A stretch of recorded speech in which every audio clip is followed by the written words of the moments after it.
Ndagusuhuje nshuti muvandimwe, nkwifurije igitondo cyiza.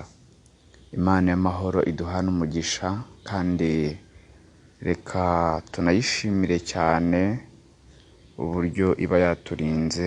Igitondo cyose tugomba kuyishimira, bitabaye uburinzi bwayo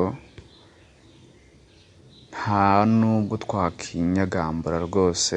Rero kubw'urukundo rwayo rutagajuka, yohereza abamarayika bayo bakaturinda, bakadukomanga cya gihe dushyizweyo.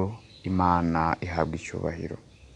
Dukomeje kwiga igitabo cy'inama ku mirire ndetse n'ibyo kurya.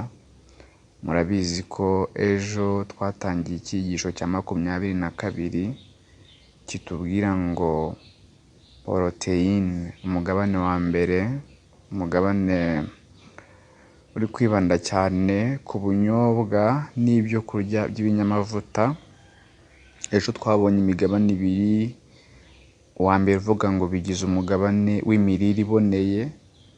Ibyo ngibyo ubunyobwa ndetse n'ibindi binyamavuta, cyane cyane ibinyamavuta ariko bikomoka ku bimera, almond, ubunyobwa ndetse n'ibindi, bigize umugabane w'imirire iboneye. Noneho tureba n'ingingo ya 2 yavugaga ngo ibyo kurya by'ibinyamavuta bigomba gutegurwa neza mu buryo budahenze. Uyu munsi rero tugiye kureba ingingo isoza uyu mugabane, itari ndende ariko ubutumwa bwose bwanditswe n'umuhanuzi bugomba kwitabwaho mu buryo bwihariye. Ni ingingo ivuga ngo urugero rw'ibinyamavuta bikwiriye kuvangwa n'ibindi. Ni ingingo ya 622, turageze ku ya 624, dusoreze aho ngaho. Umuhanuzi aravuga ngo ni ngombwa kwitondera gukoresha ibinyamavuta mu gihe bitekwa. Bumwe mu bwoko bwabyo usanga atari bwiza nk'uko ibindi bimeze. Ntimugakoreshe cyane ibinyamavuta ngo byiganze cyane mu ifunguro. Ibi ntibikwiriye kuribwa ari byinshi. Igihe bamwe birinda kurya byinshi, bibazanira ingaruka nziza.